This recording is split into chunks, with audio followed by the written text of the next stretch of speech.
Selamat datang di Ruang Migran, tempat di mana cerita-cerita pemberani berkumpul dan menyatu. Mereka adalah pahlawan modern yang meninggalkan jejak inspirasi di setiap langkahnya. Bersiaplah untuk menyaksikan kisah-kisah perjuangan, keberanian, dan keberhasilan yang tak terlupakan. Ruang Migran, Stories Inspire. Ya, berjumpa lagi di podcast Rumi Stories Inspire. Ya, kali ini kita kedatangan Mbak Moskito dari Malang ya. Kita akan cari tahu ceritanya menjadi pekerja migran di Singapura. Ya, ayo kita tanya. Selamat datang Mbak Moskito. Terima kasih Mas Ridwan. Nama saya sebenarnya Mas Tito, panggil aja Moskito, lebih akrab gitu loh. Kalau Mas Tito kadang orang kan susah itu kan. Spellingnya kadang orang Singapura itu panggil aja Moskito lebih akrab. Kalau mengenai kerja di Singapura sih dari awal tuh bukan rencana saya, rencana ibu saya menjadi rencana saya, intinya gitu. Tahun berapa itu? Waktu itu tahun 1998. Prosesnya sulit enggak? Gitu. Prosesnya waktu itu sih kayaknya mudah banget. Kayaknya sih soalnya kita bayar ke agent waktu itu. Dari Singapura baru aku tahu kalau kita pekerja Singapura itu nggak perlu bayar agent. Tapi waktu aku datang dulu tuh aku harus bayar agent gitu. Jadi dari situ daripada rame-rame ya udah bayar aja mak gitu. Lagian gajianku juga yang buat bayar gitu kan. Daripada mama aku pergi jauh-jauh, aku disuruh di rumah jaga adik-adik, mending aku yang pergi gitu.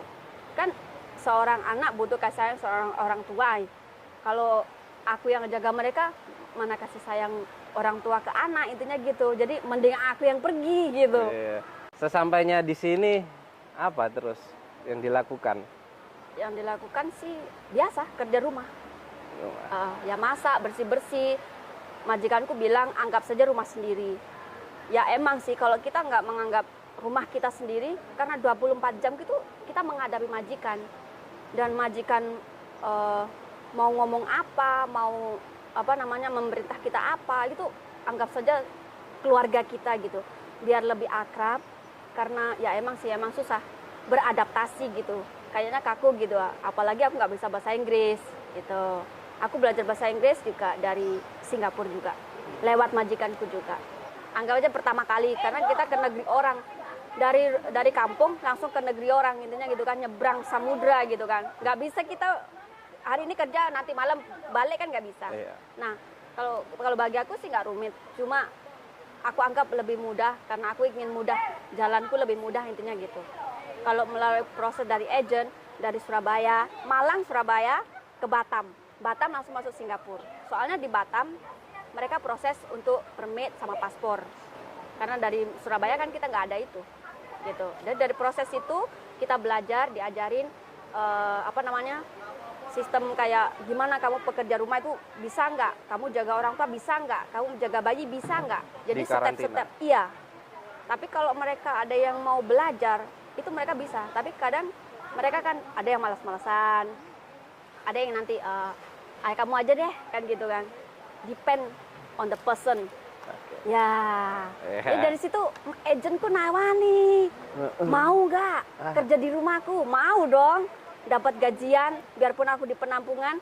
Nah dari situ pengalamanku ikut kerja di rumah dia, jadi aku tahu mesin, tahu vacuum cleaner itu kayak apa. Jadi masuk Singapura aku nggak kaget. Berarti kalau di total sampai hari ini 20, hampir 23 ya? 24? 24 tahun. Ya 24 tahun. Tantangannya apa saja?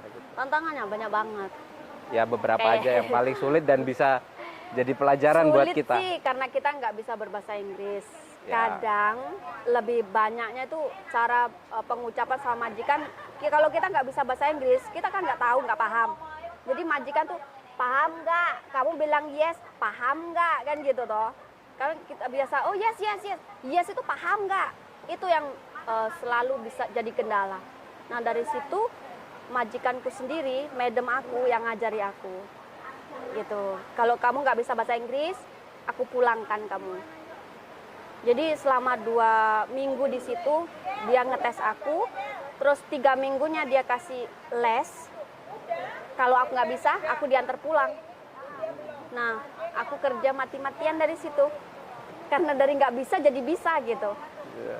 Tesnya kayak apa namanya Coca-Cola misalnya ya, disuruh nulis, kita bisa mengucapkan tapi kita nggak bisa nulis. Lah terus dites baca Coca-Cola, cocolala gitu kan bahasa si sama C Indonesia kan berbeda. Ya. Terus aku lah emang si ya sih, tapi kan cara pembacaan cocolala bukan, tetap Coca-Cola intinya kan gitu. Nah dari situlah jadi aku paham bahasa Inggris itu gitu. Jadi dari dasarnya ABC kita pelajari aja dulu gitu. Dari situ aku belajar bahasa Inggris dari majikan. Bisa sampai kuliah gitu, gimana ceritanya? Oh ini sih dari teman sebenarnya. Aku ikut kursus. Dari kursus-kursus itu dengar-dengar teman-teman, kalau kamu nggak kejar paket C nggak boleh loh gitu. Jadi dari situ takut banget. Nah orang aku ya takut lah. Terus oke, aku cari informasi gimana sih kejar paket C. Dari paket C aku ikutan, terus aku ikut diploma. Ya alhamdulillah sampai sekarang aku ikut diploma yang baru-baru ini karena aku pengen kerja yang lebih baik lagi gitu. Kalau waktu itu sih mau kuliah kayak di Indonesia kuliah itu kan, aku masih mikir-mikir uangnya dari mana gitu kan. Ini karena dari COVID, dengar temen aku, ikutan diploma yuk. Karena kita cari misalnya di pertokoan atau orang yang jualan roti di luar-luar sana itu semua ada diploma. Singapore very high level. If you don't have diploma, you can't work. You can enter that work. Ya intinya kalau kita nggak sekolah lagi nanti pekerjaannya ya gitu-gitu aja gitu kan. Iya. Dari situ kalau aku dapat diploma kan masih ada 50%, 70% aku bisa cari lebih baik. Kalau liburan itu kemana? Aku liburan sekolah. Ini hari aku ikutan workshop gimana caranya kita selling di internet. Jadi kita nggak usah punya produk. Jadi kita punya toko sendiri, kita jualin punya orang dan kita punya commission. Jadi kita jualan itu kan ada di Indonesia. Kita di sini aja cari customer atau gimana, kita jualan dari online. Kita punya toko sendiri. Misalnya aku mau jualan chili nih, sambal chili. Nah dari sambal chili aku post. Nah dari situ customerku kan bisa dari seluruh Indonesia, dari luar negeri juga. Enggak, kalau di desa kan lain. Jadi sekarang kenapa kita memakai sistem workplace, marketplace dalam online? Karena kita mau berkembang. Karena aku dengar nih saat ini Indonesia tentang sistem online tuh lebih. Di ASEAN tuh sudah tinggi banget gitu loh. Kenapa aku enggak gitu? Jadi tertarik banget gitu loh. Paling enggak aku sebelum pulang aku punya toko sendiri. Oh gitu, berarti persiapan itu sudah mulai dari sekarang gitu, sebelum kepulangan nanti gitu. Iya. Karena kita sedia payung sebelum hujan. Apa aja? Apa aja ya, bisa potong rambut alhamdulillah. Oh sudah? Bisa masak alhamdulillah. Kan kalau orang Indonesia dulu kata nenek, perempuan bisa masak, bisa dandan, ya enggak? Itu dari kecil kayaknya, aku harus bisa, aku harus nyoba intinya gitu kan.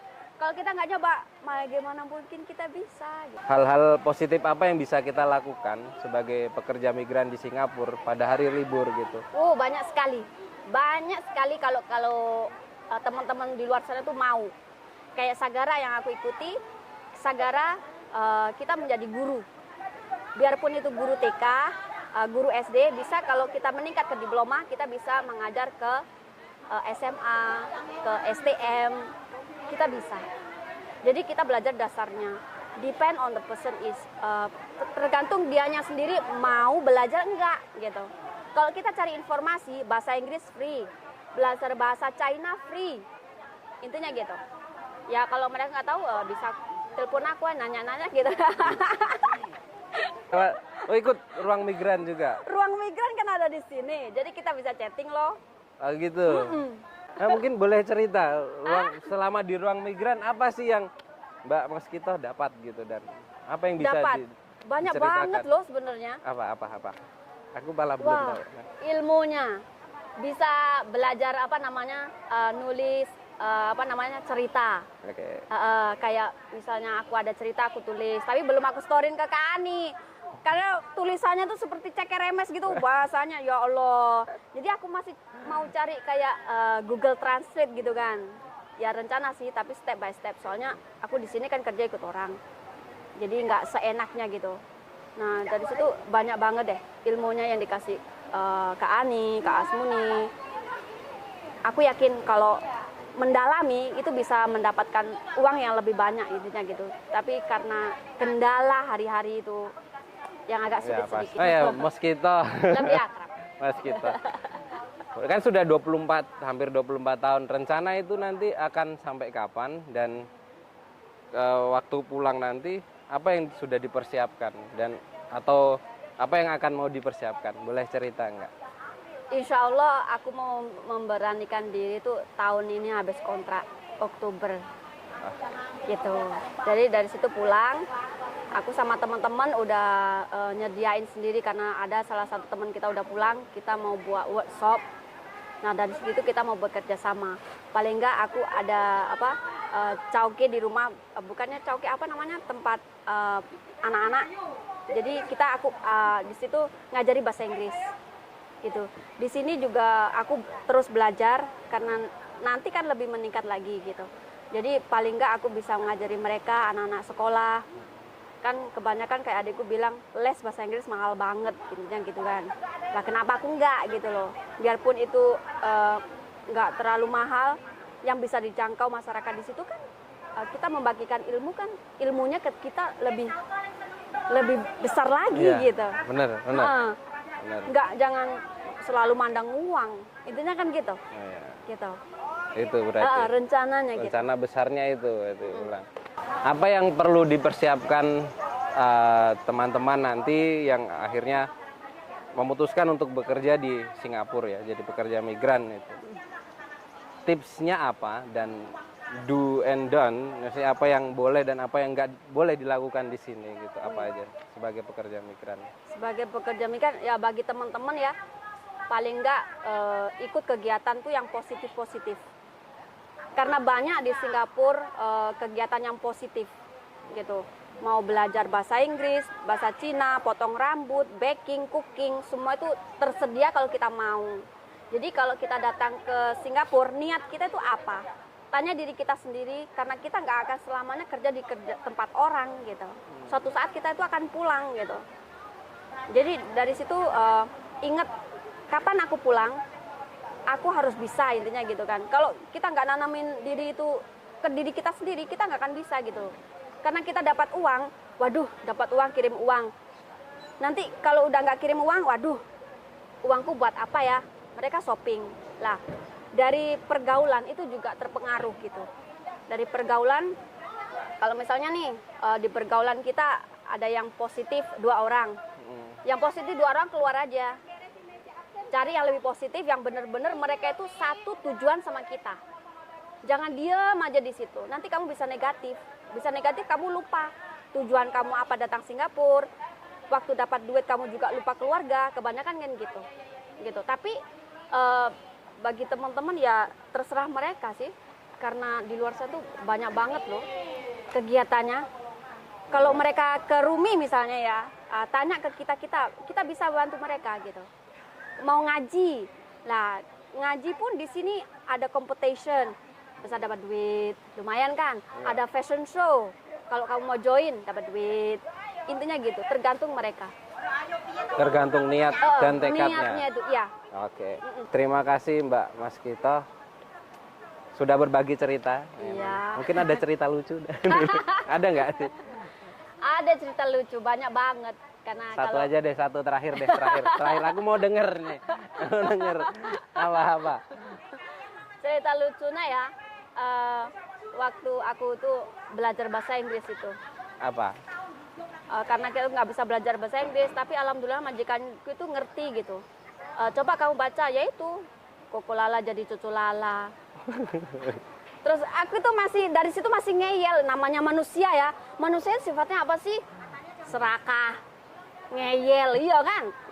Tapi dari situ kayaknya belum, masa sih wah cucu Lala masih belum terima gitu loh. Dari situ tuh majikanku sampai ingat sampai sekarang gitu. Dari situ bukannya cucu Lala aja, kayak apa namanya, Chai Sim, Kailan, kita harus ngerti kan nama-nama sayuran gitu kan. Wah kalau cucumber sudah bener kayaknya tuh, cucumber tuh kan cucumber madam. Wah, kenceng banget ngomongnya cucumber, salah. Percaya gitu. diri ya. Tapi kepercayaanku kan C, Ya. ABC, belajarnya kan dari situ. Tapi dari situlah, ya namanya manusia, maklum aja. Jadi oke lah. Jadi senangnya tuh kalau dia lagi telepon atau miss call, nggak aku angkat, dia tuh ngerti cucumber. Lagi ngapain kan gitu. Dan jadi dari situ tuh kayak ketemu teman-teman, daripada kamu sibuk-sibuk lupa namaku atau gimana, mosquito kan lebih akrab gitu. Cucumber kan sebenarnya cucumber. Cucumber. Temon itu kan bahasa Inggrisnya cucumber, tapi Cucumber. siu. Jadi aku bacanya cucumber.